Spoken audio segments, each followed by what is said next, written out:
Okay, so we're going to introduce another graph type to our collection, and that is something that builds upon a cycle graph.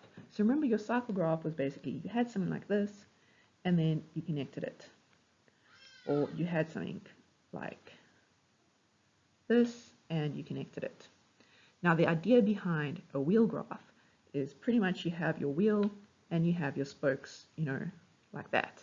So that's what it does, is it adds another vertex to your cycle graph and it connects that vertex to every other vertex. So it adds another vertex and it connects it to every other vertex. So let's write out this definition. So you have a wheel graph,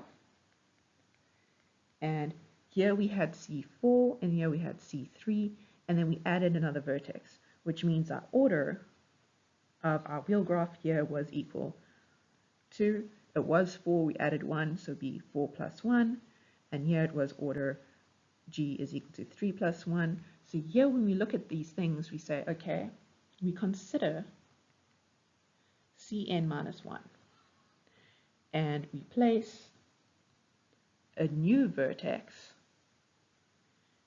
at the center of the graph, and we connect the new vertex to each vertex of that cycle graph, the m minus 1.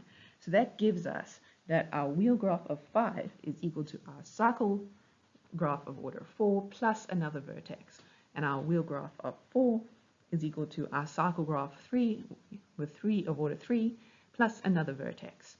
And that also gives us some things we know about our wheel graph. So our order of our W5 is equal to 5, and our size of our W5 is, and now we can look at it and we can be like, it's 1, 2, 3, 4, because remember we had the original thing from the cycle, so it was however much the cycle was, that was n minus 1 usually, so that was, I just want to write it, like that, so it was the 5 minus 1 to bring us back to the number of vertices our cycle graph had, and an additional set where, because we have this vertex and it connects to all the others, so an additional one of those, so it's 2 times 5 minus 1.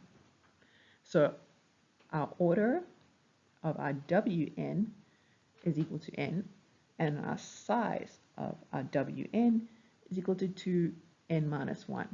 And again, that comes from, you have the size from your original cycle graph, and your original cycle graph is n minus 1 because your wheel graph has an extra vertex, and you just add edges from your new vertex to every other vertex, which means you have n minus 1 edges added to it, which gives you that 2n minus 1.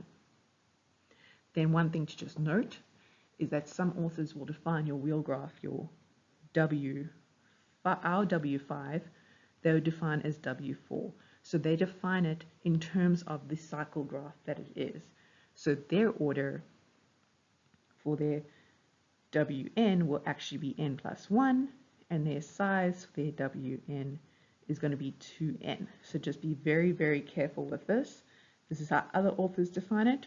We are defining it in the way where the order of the wheel graph is, sitting there with how we define the wheel